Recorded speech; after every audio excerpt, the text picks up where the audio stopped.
Welcome to the Talkin VAWLS Network. My name is Boogie Bentley. We spend a lot of time on this channel talking about the transfer portal. Love it or hate it, it's a huge part of college football in 2025. And I think Josh Heupel, I think this coaching staff, I think they've done a good job in the transfer portal, filling needs. You look at some of the guys that have contributed to this football program since Josh Heupel took over. A lot of those guys coming from the portal. But some of you may be asking, why in the world? It's almost April. Boogie, it's almost April. Why in the world are we talking about the transfer portal in late March? Well, there are some exceptions to the rule where guys could possibly be in the portal. And we're going to talk about a new transfer portal target that has emerged for Josh Heupel and this coaching staff. Before we do that, I want to talk about, how Josh Heupel has done this past off cycle in the portal. What do you guys think? When we sit down and we look at it, I think priority number one was the interior of the offensive line. Sure, it's fun to go get one of those sexy, flashy wide receivers or running backs.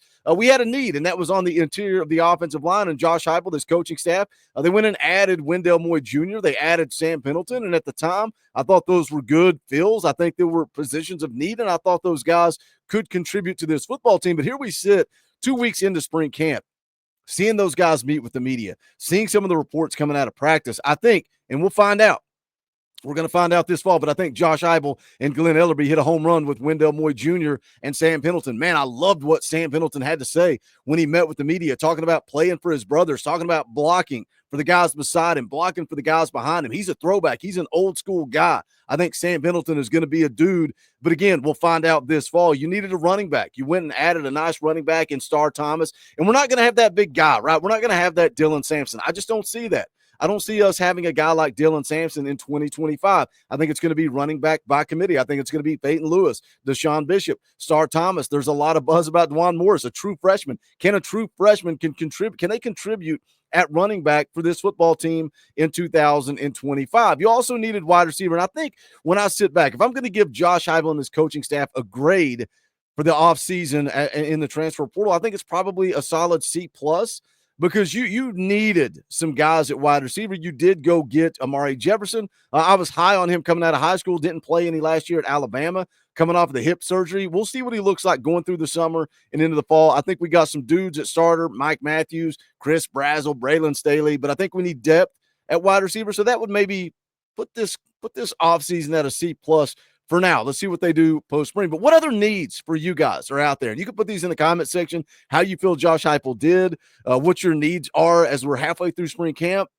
A lot of talk about the cornerback position with Jamad McCoy getting injured. Linebacker has been kind of a deal for me because Tim Banks wants to rotate 4 guys. He wants 4 guys at that linebacker position, and I think you got 3 dudes. Jeremiah T. Lander, Arian Carter, and Edwin Spillman is a guy that's going to be hard to keep off the field. I think Edwin Spillman is a dude. He showed up midway through spring camp last year, man, sitting at the orange and white game. I remember hanging out with Nelson, watching it and saying, that looks like an SEC dude. He's like, Boogie, he just got here. He got here like 2 weeks ago. That is a dude. I think he's going to contribute. But who is that 4th guy at the linebacker position? Is it somebody like a Jordan Burns? Do they just need depth at the linebacker position? And that's what we're going to talk about. Again, there are certain exceptions to the rule, and one of those is this guy right here.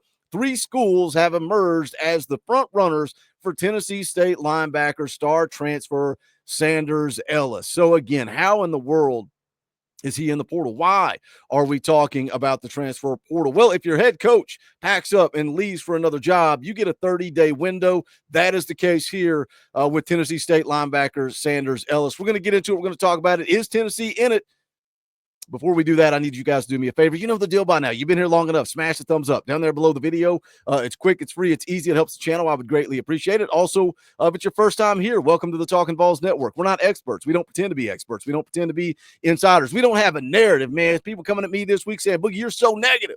You're so negative. I just cover the news that comes out. Negative, positive. I just give my opinions. That's what this channel is about. You bring your opinions. I'll bring my opinions for the fans, by the fans. If you like it, subscribe, click the bell for notifications. You won't miss out when we go live or when we drop a video. Got a fun live stream tonight, 7 p.m. Eastern time. Eric Kane from VolQuest.com and Locked On Vols will be in the house. We'll be talking all things spring camp, and then me and Coach Jay going to break down what Josh Heupel said when he met with the media yesterday. Tonight, live, 7 p.m. Eastern time. Also Sunday, 6:30 p.m. Eastern time, we'll be playing EA Sports College Football and talking all things Tennessee football. But let's talk about Sanders Ellis again in the transfer portal. Tennessee considered one of the front runners. You can see his bio there on the screen.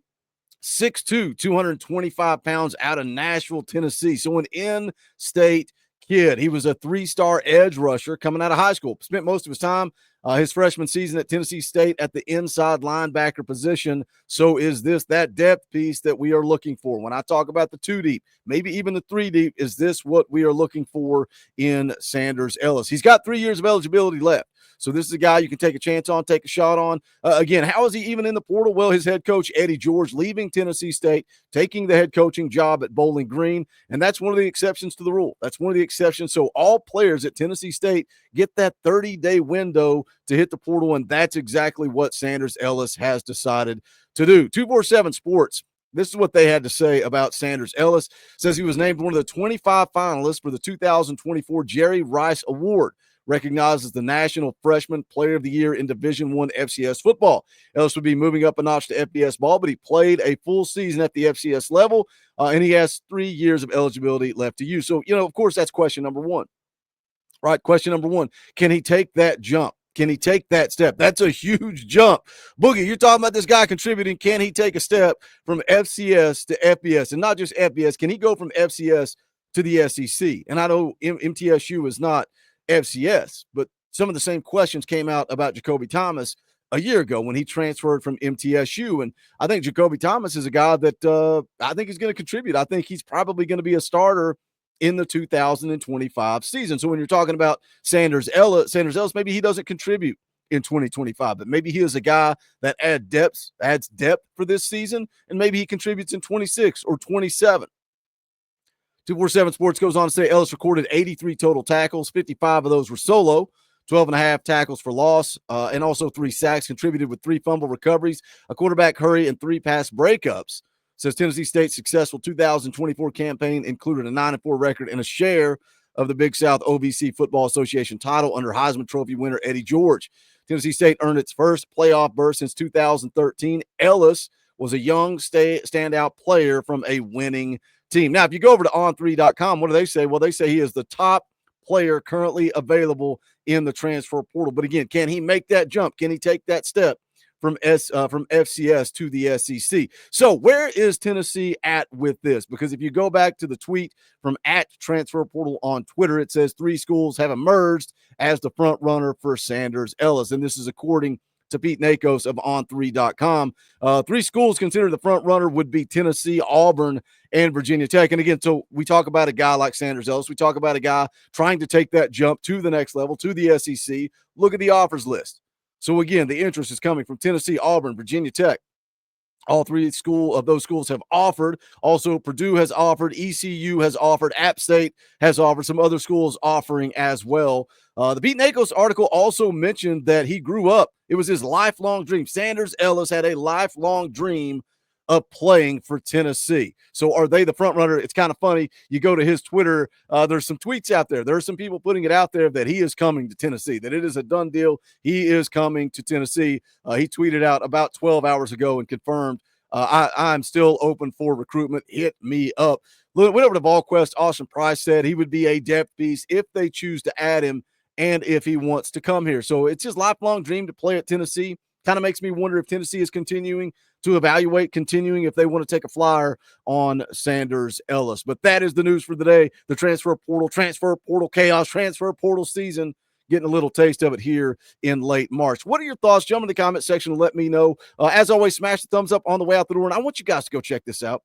Go check out the new merchandise. We just dropped brand new merchandise. Don't close out the video. Take a look. Bonfire.com/store/Talkin VAWLS. We've got Nike themed merchandise, dry fit jersey blend t-shirts, Nike Club fleece pullovers. We got a crew neck sweatshirt. We've also got golf polos and quarter zips. These aren't Nike, but if you like to play a little golf, you want to wear a polo, quarter zip, whatever, we got those. Multiple color schemes, designs, sizes, whatever you want. We also added a windbreaker and a Talkin VAWLS travel mug. And then we've got the old favorites again, bonfire.com/store/Talkin store/Talkin Vols. You can also help the channel by hitting that join button down below. Just $1 a month keeps the lights on around here. You get access to custom Talkin Vols emojis, fan call-in shows. We're going to do a members-only stream once fall rolls around, so you have to be a member of the channel to check that out on Sunday nights. But that is going to do it for this one. Appreciate you guys tuning in. This is the Talkin Vols Network. My name's Boogie Bentley.